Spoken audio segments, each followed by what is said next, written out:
And welcome back to the Tuna Factory. And not 2 seconds in, we've come across another citizen in rescue. Please, man, Or in need of rescue, I should say. You sick motherfucker. Indeed. Thanks. Thanks. Why would he do that? Of course, you can take him alive. I mean, you don't have to take him alive, you can just kill him. But, I thought I'll do the honourable thing. Maybe I've been watching too much of Batman. And you'll just notice there was another useful med kit. Oh dear. And here comes another trait I'm not too keen on. And that's platforming in first person. Now if you watched my first part, or first tutorial part that I did of this LP, you should know that there is an auto jump feature, which does make it more useful. All you have to do is run towards an edge and the game will automatically jump for you. Similar to Zelda, in that sense. So not too much trouble. Now the second half of the Tuna Factory, it gets a bit more interesting for me, because you have set pieces like this. Like a pool of acid. Which again does provide a difficult platforming challenge in first person, but at the same time it's an interesting little set piece. Your step, asshole.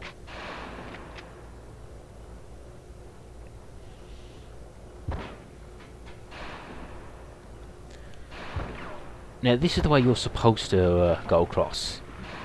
Now I believe you don't die when you're in the acid straight away, so in theory you can just jump into the pool and reach the ladder on the other side. But no, we've got to do some platforming in first person. Do do do do do do do do do do do do do do do do do do da da da da da da. There we go. No plumber, no problem.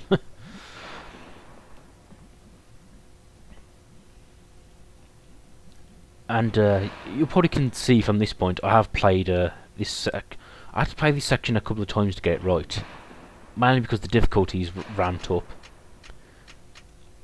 And yeah, by playing this level over and over again a couple of times, I know where the enemies are going to be before they do. So I was able to throw in a sneaky grenade there to take out the enemy. And again, the grenades, useful. They've become a lot more useful in this part. Kill him.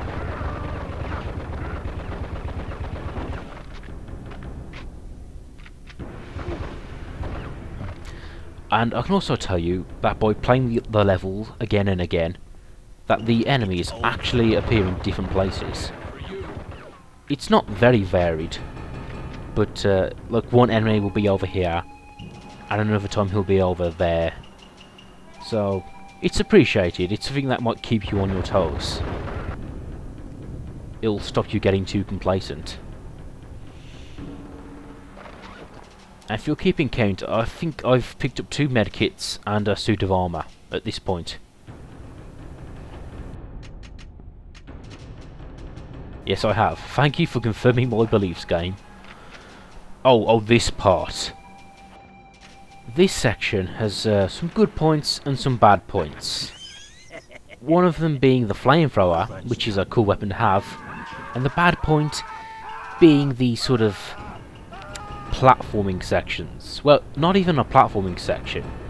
This sort of gangway, this conveyor belt of gnashing metal spiky things is something we have to traverse. And doing this sort of thing in first person, it's not really appreciated.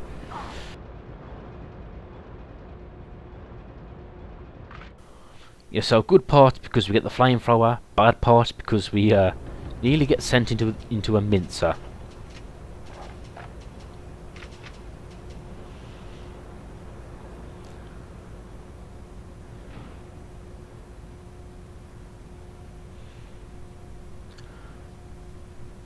And another good use of the grenades we're about to see.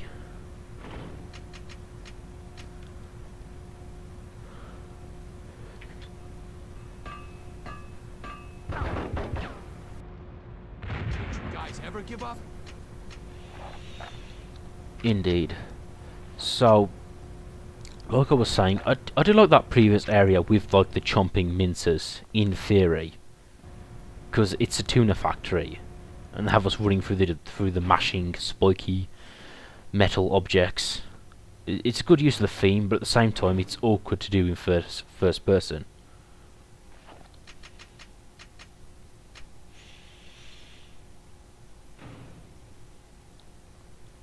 I do like this room here because you'll just be able to hear like this guard who's giving a big long speech. Rudy, anything to report? Nothing. It's all clear. Yeah. Nice and peaceful. Today will be a great I day. love this. It's a nice little character moment where you know these guys are like in a militia and they're full of themselves. But again, yeah, I start off by throwing a grenade and then burning them.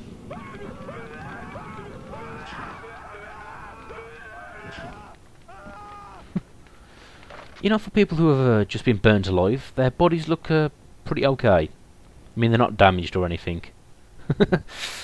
Oh, medkit, medkit. Asbestos gloves. These could come in handy. And you'll just notice there the asbestos gloves, yeah, they will come in handy, so make a point to pick them up.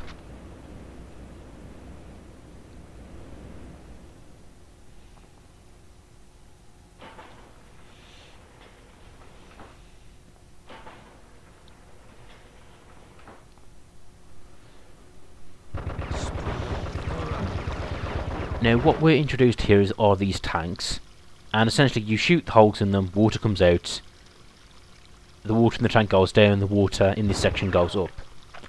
And I would advise you to shoot as many holes as you can, like to spread your bullets across a wide area like this. Now what's a good piece of design is that this room provides an introduction to this obstacle, but in the next room you'll see now you'll have to do that again, but it's under more heavy circumstances. Sleep with the fishes. I know who says henchmen aren't witty. But yeah, you shoot the glass, help the worker survive. Oh, and be careful not to shoot the worker himself. That's actually happened a few times. And like I said before, you have to shoot a series of holes to make sure the water goes down quick enough. Because if you do dawdle, you will drown.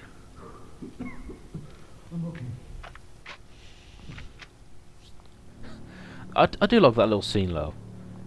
In previous parts we see henchmen just holding guns up to people's heads. In that one he goes all James Bond on his ass and puts him in a death trap. If you do not talk, Mr. Bond, I shall put you in a tank of water with a tuna, or whatever, what have you.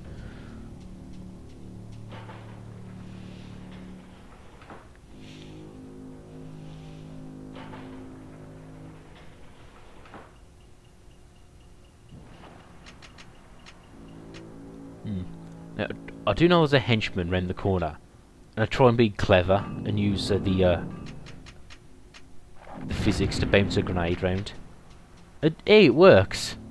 Hooray for physics! Valve will be very proud of you.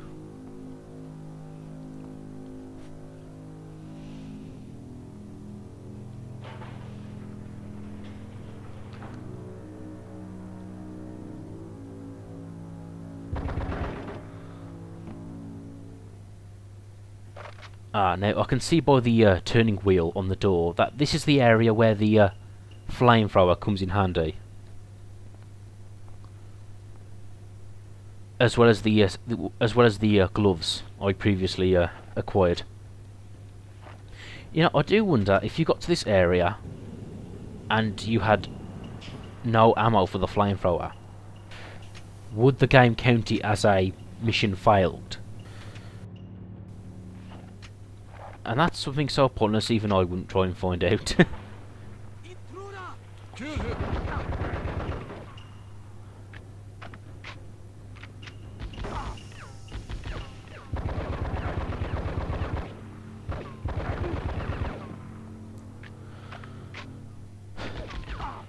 sayonara.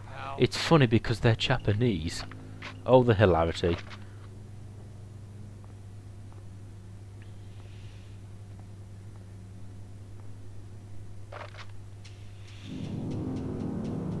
Yeah, I'll look around for some goodies to collect. But, yeah, it's best just moving on from this point.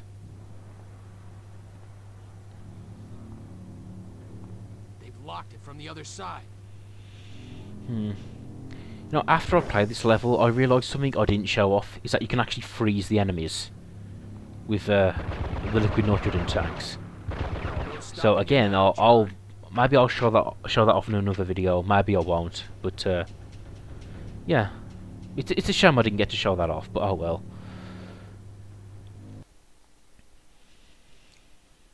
And onwards to the next section of the level.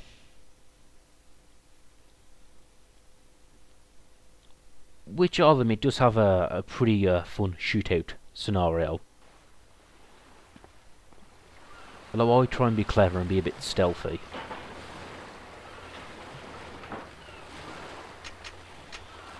And again, I can tell you from repeated playthroughs of this level that these enemies sometimes appear in different places. So it took me a few tries to get it right.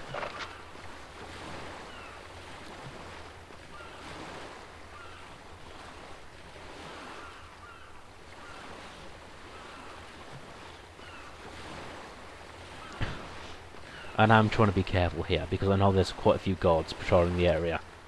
And I'm trying to take them out one by one, instead of just running out guns blazing.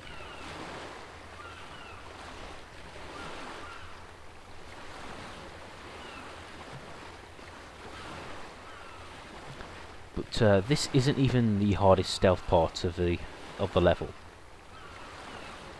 But you'll see that when we get to the end of it. There he is! Oh. I was trying to sneak up on that guy as well. Oh well. Now at this point I have the machine guns and the rifle, I believe, but yeah, I'm using the machine guns because I want to save the best gun for last. I mean, save the more powerful weapons for the later section of the level. Oh yeah, that fucker! That fucker will pin you down with a minigun right there to take him out.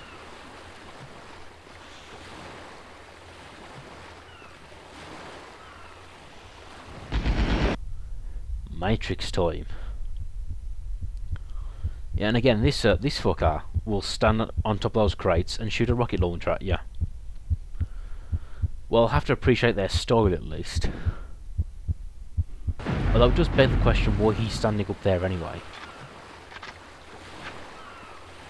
Was he it? Oh, here's a useful tip. See, that's the leader of the Japanese gangsters here. And after you alert his men, he'll run to this area. But what I found out you can do, you can do what I just did there. I sneak between the two crates and then take him out through the gap. I do like that sneakiness. And I hope that was an intentional design, because otherwise that would be a huge oversight on that of the level designer.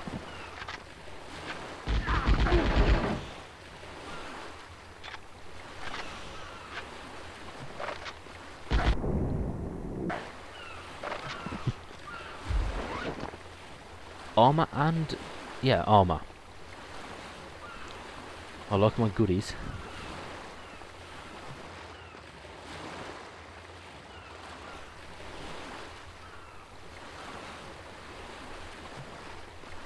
Give it up, McLean. You don't want any more. Get out of here! Yeah, and as you can see there, you'll see it now, but there were two men holding two hostages. Sleep with the fishes. And yeah, that's what you're supposed to do. Shoot the hatch and then fish will distract them. You guys alright? We are now. They brought the missile in. Where is it? In the next warehouse. We can get you into the warehouse using the crane. Okay, guys, lead the way. You know, considering all the times I've helped civilians, it is a nice change of pace to have one of them help me.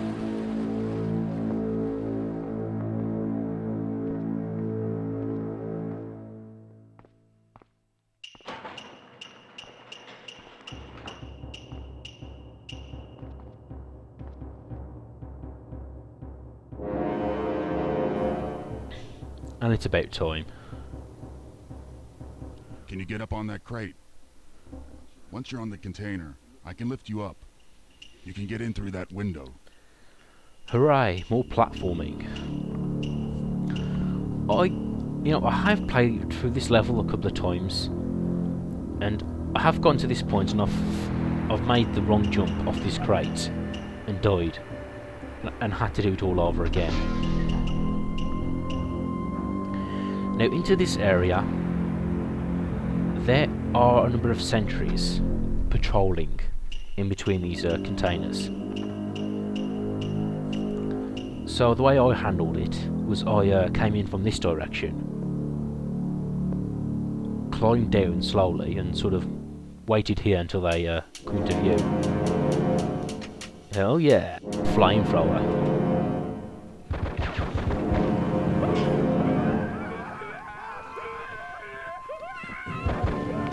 It probably would have just been just as, or just the assault rifles would have probably been just as good.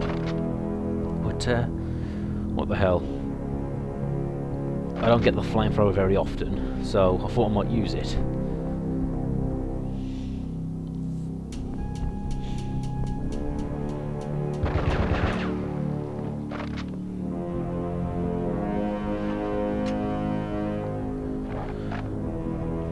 Now coming up momentarily is I won't lie to you, a stealth section I found very tricky, and in fact this is another thing which made me Gruber says we're about to move.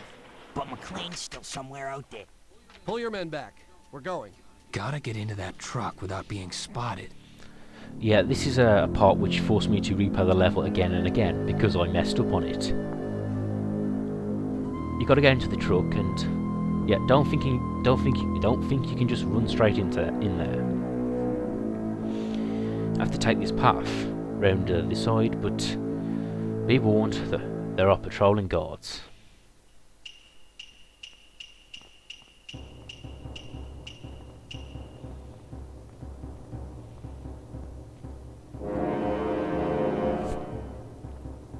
Yeah, arrest this guy or shoot him with the silenced pistol.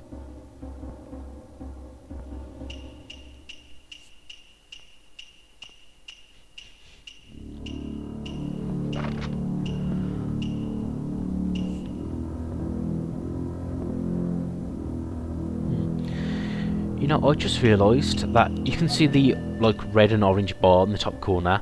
I actually have quite a lot of hero time, and I haven't used any of it yet. And I think my plan was to save the hero time for this stealth section, activate it, and then be able to run past this section really quickly. But I find it better to actually just walk through it and take this method.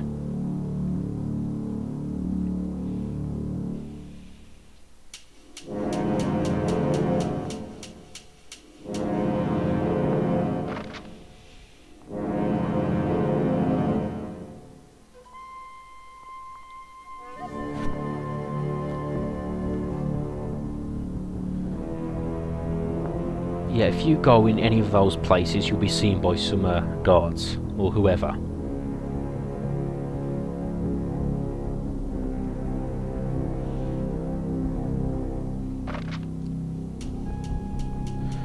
And with that guard out, we just simply get into the truck and we're away.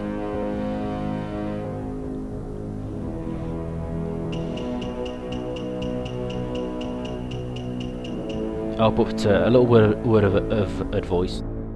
The cutscene doesn't start until you hide in this corner of the truck.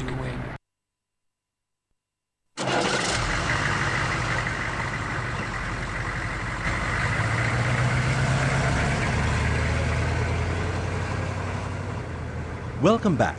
We have some breaking news regarding the Townsend art heist. This evening, the Century City Police Department recovered the remaining priceless paintings in an impressive raid on the city's docks. Although news of this retrieval will be a great relief to our city's many art lovers, this relief has now proved to be short-lived.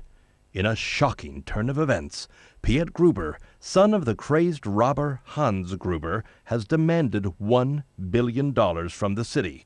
If his demands are not met, Gruber promises to destroy the Los Angeles International Airport using a series of high-powered explosives.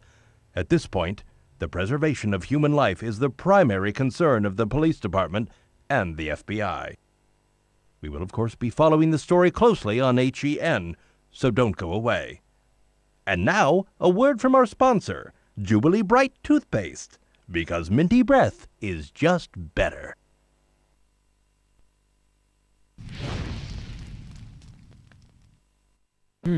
Nine arrests and 444 shots fired. How interesting. Well, please join me again where we'll be doing the warehouse. Oh, thanks for watching.